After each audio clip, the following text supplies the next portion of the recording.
Je peux pas te citer. Non, je veux dire le projet sur lequel tu as fait l'équation. C'est beaucoup plus dans la commercialisation de gens. Et le problème que tu résous, c'est quoi? Le problème fondamental, c'est savoir comment, en fait, je vais dire, comment accroître mon chiffre d'affaires. C'est pas ça le problème que tu résous. C'est pas ça. Le problème que tu résous. Tu résous quel problème avec ce projet? En produisant le vin, tu résous quel problème? Ah oui, ok, merci. Merci de me regarder, merci. Le problème que je résous, c'est le problème d'obésité. Avec le vin? Avec le vin. Comment ça fonctionne? C'est un vin thérapeutique. D'accord. Puis ça permet de réduire le taux de cholestérol. Et puis ça régénère. C'est un vin à base de quoi? À base des fruits et de certaines plantes médicinales. Ok. L'aloe vera et bon, etc. D'accord. Le problème que tu résous? Ah, tu ne résous aucun problème. Ou tu n'as pas de projet? Ah, tu es curieux. Mais les étudiants, les projets? Les deux projets, elle qui est à long terme, Oui. elle a maintenant qui est en mise en œuvre. Et le problème que tu veux résoudre sur celui qui est en mise en œuvre, c'est lequel? Moi, j'envoie des choses en groupe au chat. Pourquoi? Pour résoudre quel problème? Pour satisfaire les besoins des populations dont j'ai bénéficié. Quels besoins des populations? Moi, j'envoie des habits, sous-vêtements. D'accord. Donc, j'ai ciblé comme c'est le militaire qui achète. J'ai envoyé à celui qui finance les militaires là. J'avais fait des collaborations. J'envoie. Lui, il prend. Il va acheter par double. Quand au marché, on achète à 15 000. Dans le cas, on achète à 30 000. D'accord. Pour des tranches. Ok. Et c'est uniquement ça que tu fais? Maintenant, c'est ça que j'ai fait. D'accord. J'ai un projet long terme. Et c'est lequel? Je vais créer une usine de tomates au Tchad. Pour résoudre quel problème?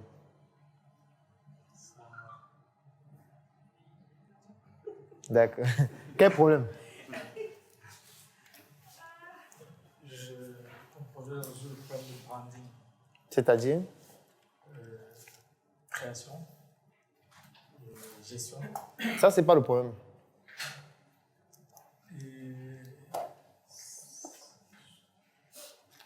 En fait, je vais te donner un détail en passant. Oui.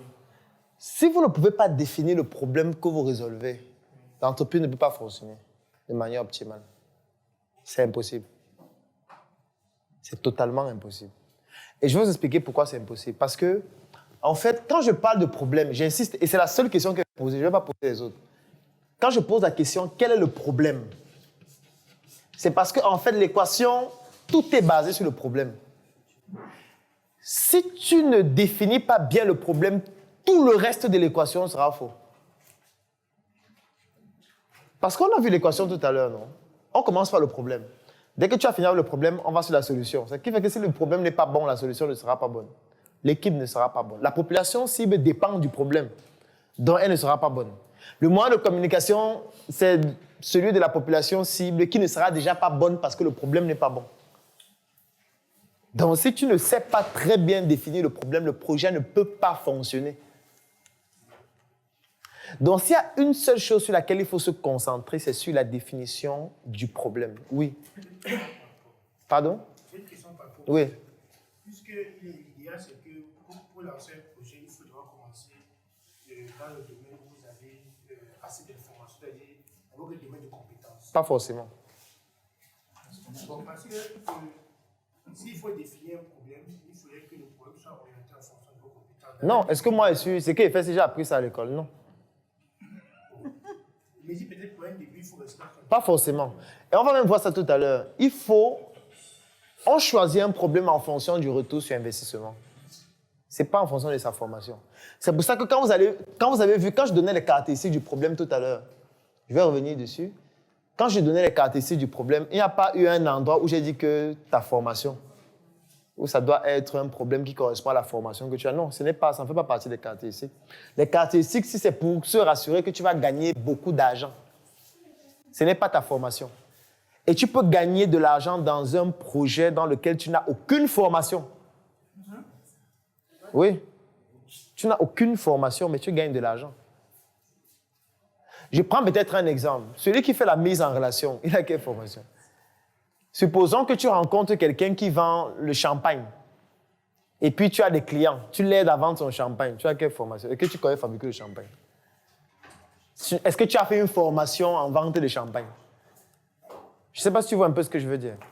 Donc, la formation d'origine n'est pas indispensable. Ce n'est pas indispensable, vraiment. Surtout qu'on peut apprendre. Même un autre domaine. Je suis d'accord qu'il faut avoir des informations sur le marché en question. Oui, ça c'est important.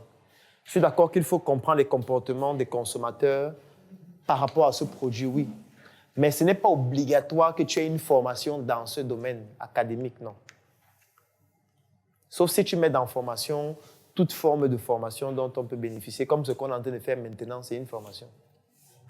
Oui, si tu mets ça aussi, oui, là je peux dire que ça peut être utile. Mais la seule question ou la seule chose sur laquelle je vais attirer votre attention, c'est sur le problème. Donc réfléchissez toujours, quel est le problème que je veux résoudre?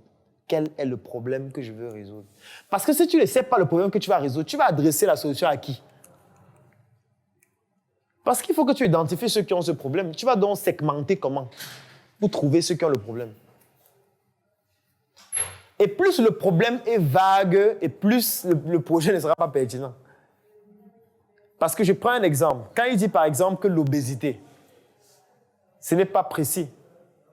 Parce qu'il n'y a aucune boisson qui peut résoudre un problème d'obésité.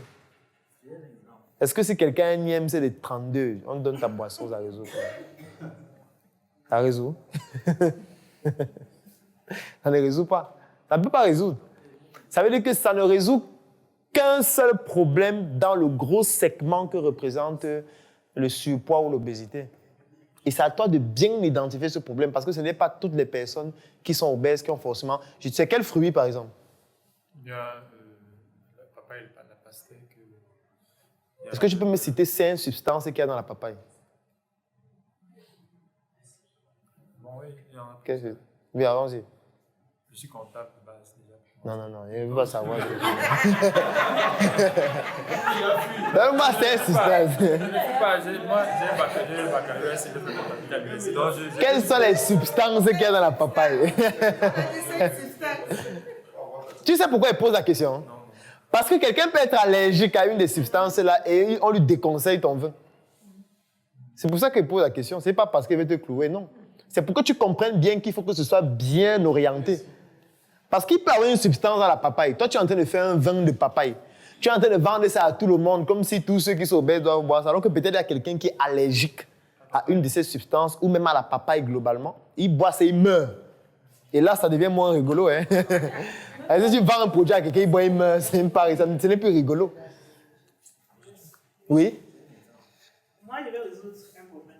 Je commence par me présenter. Catherine Takara, c'est mon nom. Moi, je suis biologiste et infectiologue. Je suis la promotrice de l'Afrique Labo, le laboratoire d'analyse médicale qui est situé au Feu Rouge de Ségué.